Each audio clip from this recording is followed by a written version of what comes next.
bonnes choses pour nous. Ici que nos enfants sont consacrés. Ici que nos mariages sont consacrés. Oh Dieu est puissant. Tu fais tellement de bonnes choses pour nous. Ici,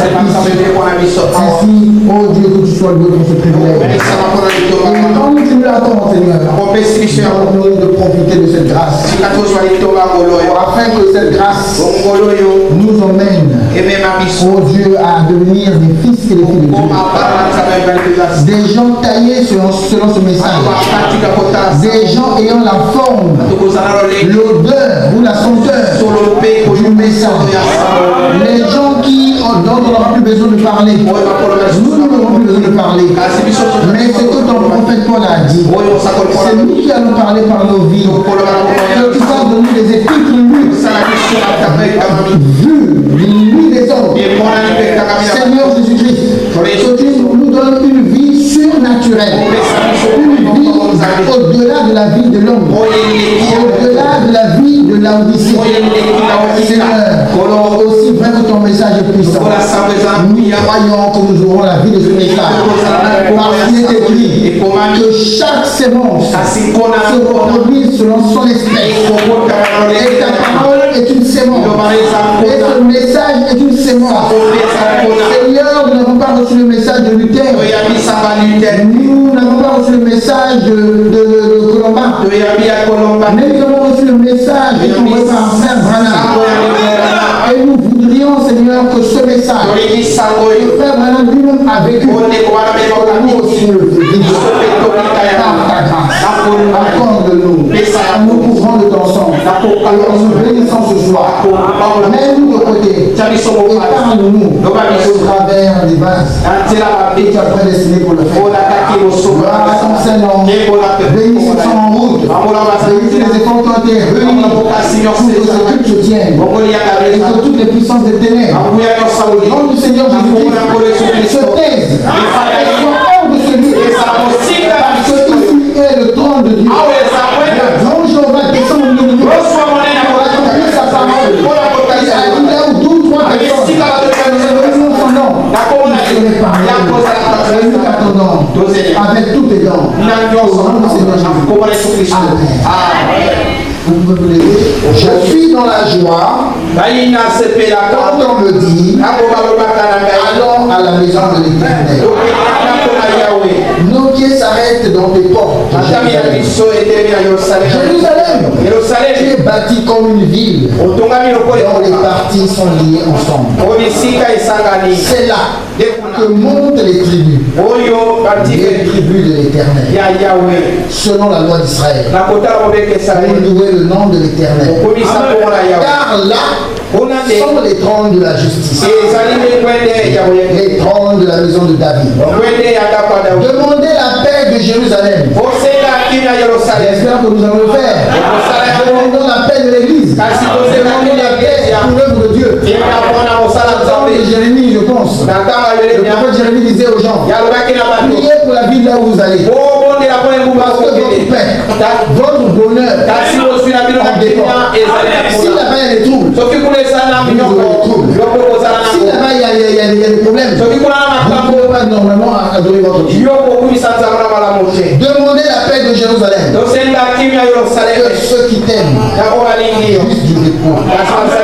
Que la paix soit sur tes murs. Et la tranquillité dans tes palais. À cause de mes frères et de mes amis, je désire la paix. À cause de la maison de l'Éternel notre Dieu, je ferai des vœux. Que le Seigneur a joué des bénédictions et toute sa parole. Nous asseoir. Nous sommes un jour de semaine. C'est souvent les jours de semaine. Alléluia. Amen. Et j'espère que nous nous appelons bien-aimés. N'est-ce pas?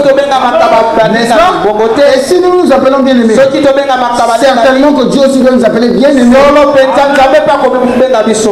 Nous sommes son épouse. Donc nous sommes sa bien-aimée épouse. Est-ce que vous suivez et vous le croyez? Lorsque Jésus était sur la terre, Dieu venait rappeler que l'Esprit de Dieu était descendu sur lui. Et qu'est-ce qui était entendu? Voici mon fils, bien-aimé. bien-aimé. Voici mon David. L'homme en qui j'ai le plaisir d'habiter. L'homme en qui j'ai tout le plaisir d'œuvrer. Le Saint-Esprit, c'est quand Dieu commence à habiter dans l'homme. Mais le Saint-Esprit habite en toi. Il faut que tu deviennes David. Il faut que tu deviennes son bien-aimé. Il va habiter du plaisir à habiter en toi. Pour ça, habiter en toi. Il nous a dit que le Saint-Esprit est la troisième étape de la grâce de Dieu. Donc le Saint-Esprit c'est la sanctification. La sanctification, c'est quoi? C'est être nettoyé, changer, transformer, vider. Si cette bouteille-là avait du vin, on a vidé la bouteille. On a rempli du Saint-Esprit. Alléluia. Amen. Si tu n'es pas sanctifié, ne t'attends pas à recevoir le Saint-Esprit. Notre Dieu est un Dieu d'ordre et de paix. Et la sanctification, c'est commencer à rechercher la piété même. Rechercher à être comme Dieu. Avoir une vie sainte. Alléluia. Amen. Vous voulez avoir le Saint-Esprit? Le message nous montre le chemin. Le message nous fait ces trois marches-là. La justification, ça ne dépend pas de vous. C'est Dieu qui vous a choisi. Quand vous étiez, il a dit venez à moi, vous tous cette fois, vous allez changer. Je vous donnerai le baptême du Saint-Esprit. Mais vous avez un travail à faire. Moi, je vous justifie et je reçois le Saint-Esprit. Mais vous devrez sanctifier. Vous devez nettoyer vos vies. Appliquez le message. Si vous voyez que vous avez le bénéfice de la médisance, faites tout pour nettoyer, enlever, balayer, afin que le maître de la maison vienne s'installer. La foi, le baptême du Saint-Esprit, les super sens. Et c'est à partir de là que tu deviens un homme surnaturel. Parce que tu n'as pas de 5 sens comme tout le monde. Tu as un 6e sens. Tu vois ce que les gens ne voient pas. Tu crois ce que les gens ne peuvent pas croire. Avec ce sens-là, s'il te dit passe ce mur, ce sens va te faire passer ce mur. Avec ce sens-là, s'il te dit n'aie pas peur, tu n'auras pas peur. Et on nous a déjà dit que la peur est du diable. Quand vous faites quelque chose et que vous constatez que vous avez peur, sachez que le diable est déjà sur vous. Nous sommes dans la joie, comme David. Et si tu viens à l'église, tu n'as pas la joie. Donc pose-toi la question, qui es-tu? Peut-être que tu ne viens pas à l'église, peut-être que tu viens accompagner quelqu'un, peut-être que tu viens voir quelqu'un pour un petit rendez-vous, ou alors tu viens chercher quelqu'un ici, ou tu viens chercher quelque chose ici, tu viens soit chercher l'argent, et les gens pensent que pour avoir l'argent, il faut devenir pasteur. La Bible dit, Genèse 3, 18, 19, l'homme gagnera le pain, l'homme aura l'argent à la sueur de son front. Allez travailler. Et pour travailler, commencez par étudier les leçons à l'école. Un vrai chrétien ne peut pas être le dernier de la classe. Il est écrit, vous serez la tête et non la queue. Tout ça c'est la parole. Quand quelqu'un te fait quelque échouer, vérifiez sa vie. Il y a quelque chose qui ne marche pas. Parce que la Bible est humiliable. Si tu obéis à ces commandements que je te prescris aujourd'hui, tu seras la tête et non la queue. Je te bénirai. Je bénirai le fruit de tes entrailles. Ça veut dire que je te donnerai des enfants, mais je bénirai aussi. Et la grande bénédiction, c'est le baptême du Saint-Esprit. Je te donnerai le Saint-Esprit et je donnerai le Saint-Esprit au fruit de tes entrailles. Si tu crois, tu seras sauvé. Toi et ta famille. Car la promesse est pour vous et pour vos enfants. Si vous croyez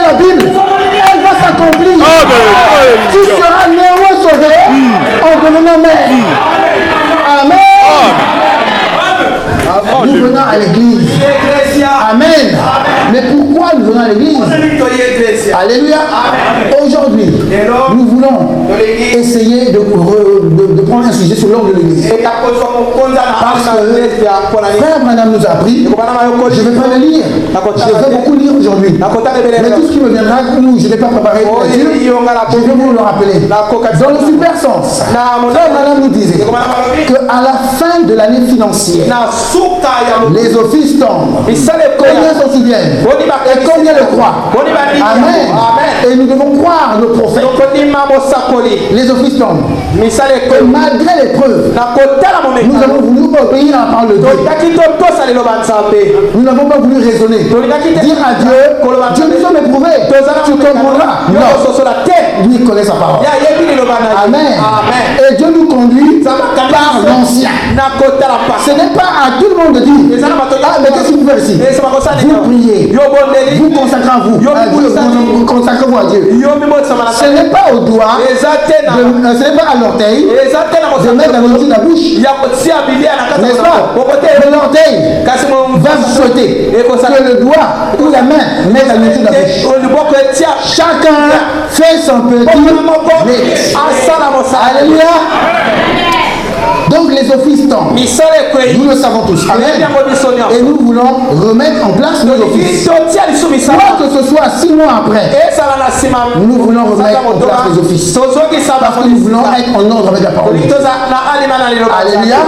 Donc c'est pour ça que je disais qu'aujourd'hui, vendredi, peut-être même dimanche encore un peu, nous allons parler de ces choses pour que le peuple de Dieu sache quoi faire, comment être, comment se conduire dans la maison de Dieu. Si nous le savons et que nous l'appliquons, nous sommes bénis. Mais si nous savons et que nous n'appliquons pas la parole de Dieu, nous sommes dans l'iniquité. Et l'iniquité, c'est mauvais. Alléluia. Alors, j'ai voulu, mes frères, mes soeurs, je ne vais pas apporter un autre message parce que je n'ai pas de message. Et nous ne croyons pas qu'il y ait un 8e messager. C'est surtout pas moi. Vraiment, je ne suis pas le 8e messager. Parce que s'il y a un 8e messager, il n'est pas dans la parole de Dieu. Et si on l'ajoute, il ira en enfer. Je ne veux pas l'enfer. Amen. Le 8e messager, ou je ne sais pas, le 3e adam, ou je ne sais pas qui là. Ça, c'est ce qu'on ajoute. C'est au-delà de l'Apocalypse 22. Ça, c'est Apocalypse 23 ou 25 ou Apocalypse 100. Et ça, c'est en enfer. Tout ce qu'on ajoute, Amen. Donc moi je vais vous redire ce que William Marion Branham a dit. Et William Marion Branham, je vous rappelle, qui est cet homme? Le prophète. Il est le prophète. Alléluia. Mais je vais vous donner une autre définition de cet homme. Vous voyez tout ce tête-là, avec des cheveux, des oreilles, n'est-ce pas? Tout ce corps-là, avec son sang, avec son timbre, tout ça constitue la bouche de Dieu pour aujourd'hui. Alléluia. Si vous voulez voir la bouche de Dieu comment? Est-ce que les gros ou petits ou comment? Elle a quelle couleur? Vous qui cherchez la bouche de Dieu, vous voulez voir la bouche de Dieu. Amen. Vous croyez les prophètes? Donc frère Branham, le ministère de prophète est un ministère prédestiné. C'est un être qui ne peut pas dire ses propres paroles. Balaam n'a pas pu dire ses propres paroles.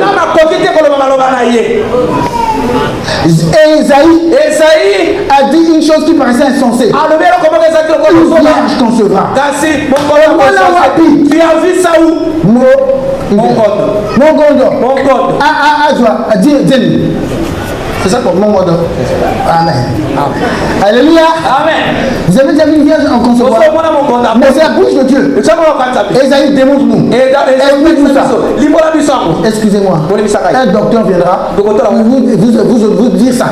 Il va prendre telle écriture. Il va vous dire qu'il y avait la sémence du serpent. Et qu'il y avait la sémence de la femme qui devait écraser. C'est le docteur qui viendra dire ça. Moi, je suis prophète. Je vous dis ce qu'il a dit. Un point, un trait. Alléluia. Donc nous allons écouter le prophète. Et nous avons lu tout à l'heure. Je suis dans la joie. Quand on me dit alors à la maison de l'Éternel. Et je voudrais rappeler à chacun de nous qu'il est important que chacun sache qu'il doit avoir une église. Alléluia. C'est juste. Et je voudrais beaucoup lire Frère Branham. Je commence par le 7e sceau. Lisons ensemble au paragraphe 6. Bien. Et nous avons un pasteur formidable. Frère Branham commence par vanter son église, par vanter son pasteur, un véritable homme de Dieu. Et j'en suis vraiment reconnaissant. Nous devons avoir une position. N'est-ce pas? On doit savoir qu'on est ceci. Ça c'est mon père. Ça c'est ma mère. Si vous ne savez pas qui est votre père, et si vous ne savez pas qui est votre mère, voulez-vous que je vous dise qui vous êtes? Vous êtes un mulet. Vous êtes un hypocrite. Sans position. Vous êtes ni chaud ni froid. Chacun de vous, Dieu doit lui révéler qui est son père, qui est sa mère, qui est son église, qui est son pasteur.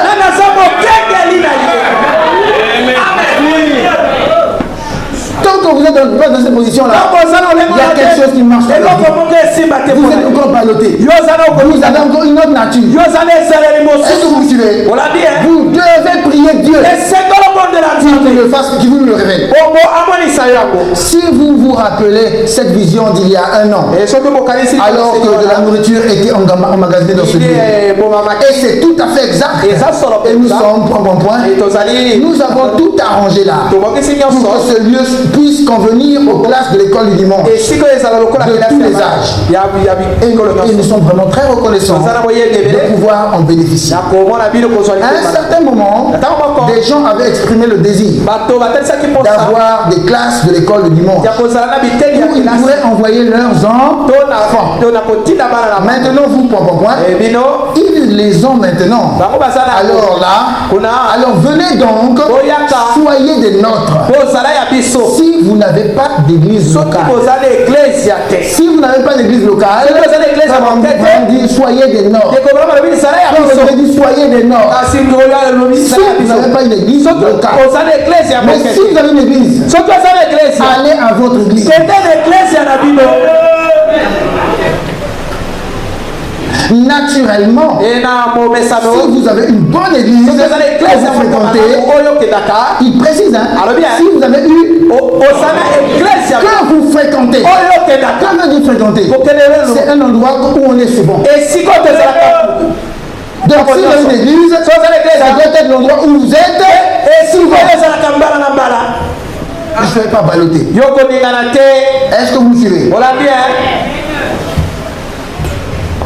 Et où on prêche l'évangile. Donc une église, votre église, c'est là où vous fréquentez. Votre école, c'est là où vous allez. Votre classe. Quand on entre à l'école, il y a beaucoup de classes. Mais chacun connaît sa classe. Chacun sa classe. Même si c'est des petits enfants, vous les déposez là. Le reste, c'est papier. Les papiers, c'est bien. L'autre papier, c'est parti en 6e. Alors, j'espère qu'on est assez mûrs pour savoir où chacun doit partir.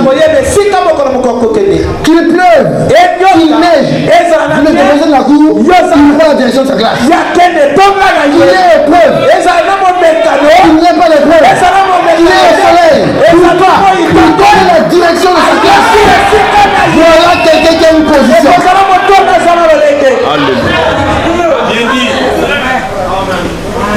Naturellement, si vous avez une bonne église que vous fréquentez et où on prêche l'évangile, appelle-toi une bonne église, c'est là où on prêche l'évangile. Qu'est-ce que l'évangile? L'évangile est une puissance de Dieu qui fait quoi? Qui apporte le salut de quiconque croit. L'évangile ne vient pas seulement en citation, ne vient pas seulement avec les ordinateurs. L'évangile vient en puissance. La démonstration. Elle ne vient pas seulement en parole. Mais il faut aussi des actes. Il faut aussi des miracles. Il faut que la parole de Dieu se fasse chair. Si on parle des épreuves, il faut qu'il y ait des épreuves. Si on parle des miracles, il faut qu'il y ait des miracles. Si on parle du Saint-Esprit, il faut que le Saint-Esprit l'évangile, c'est cette parole-là qui est une sémence qui produit des fruits. Beaucoup de gens parlent, beaucoup de gens donnent des citations. Il y a des gens qui sont éloquents, ils parlent bien. Mais est-ce que c'est l'évangile ou c'est la parole? Ou encore, peut-être c'est l'évangile social. Mais l'évangile, c'est cette épée à deux tranchants. Amen. Qui sont les cœurs et les reins.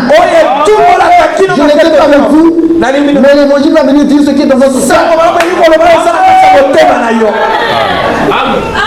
L'évangile, c'est ce qui taille, qui dit à la femme quelle est sa place. Selon ce message, madame, je te rappelle, la place de la femme, c'est à la cuisine. Il y a eu les sœurs qui étaient des bonnes sœurs. Madame dit que je connais des bonnes personnes qui, quand ils sont partis de la politique, ils sont revenus des escrocs. Ils ont quitté leur place, ils sont revenus escrocs. Il y a eu des bonnes femmes qui ont épousé des mauvaises personnes. La femme est devenue mauvaise. Ou l'homme est devenu mauvais. Alléluia. Amen. Et si madame, j'étais pour toi bien, j'étais pour toi à la maison, les gens ont voulu que tu commences à avoir le boulot. Les parents ont mis la pression. Notre fille elle est à l'école, elle a étudié, on a trouvé l'emploi là-bas. On a la manière d'avoir l'emploi là. On a fait de faux papiers, on a changé l'âge, on a corrompu. Tu t'es déplacé de ta place. Tu vas revenir comme ce politicien là. Tu deviendras insoumise. Les Écritures. La Bible dit tes désirs se porteront vers ton mari. Maintenant toi, avec ton salaire, tu commences à coudre les habits. On va dire qu'on fait coudre les habits. Tu vas faire des super wax. C'est la parole de Dieu. La parole de Dieu dit c'est lui. Il doit. Des femmes, de soumises, d'humbles, constitue ta position, tu bascules dans l'orgueil. Quand le monsieur dit ça, quand tu réponds, tu as quitté ta place. Et après, devant vous avez le divorce, ça tourne devant là. Et après le divorce, vous allez tenir, c'est l'adultère. Et après l'adultère, je vous dis, c'est l'enfer. Harmonie, hein? Et la dernière, adultère, enfer, et bleu, noir, harmonie, et alléluia. Amen. J'ai vous avez suivi ce que c'est l'évangile, non? On l'a dit, ça m'a là, moi. Mais si vous n'avez pas d'église locale et que vous, j'ai appris que plusieurs personnes qui venaient d'autres points du pays sont venues s'installer ici pour faire de cette église leur église locale. Et certainement que nous vous souhaitons la bienvenue ici à la parole du Seigneur. Pas la bienvenue sur le banc, mais la bienvenue à la parole. Si vous venez ici, vous alignez à la parole du Seigneur ici. Et chez nous, les filles, les femmes ne portent pas de pantalon. Ça, il faut que ça sorte d'ici. Et je vous ai dit que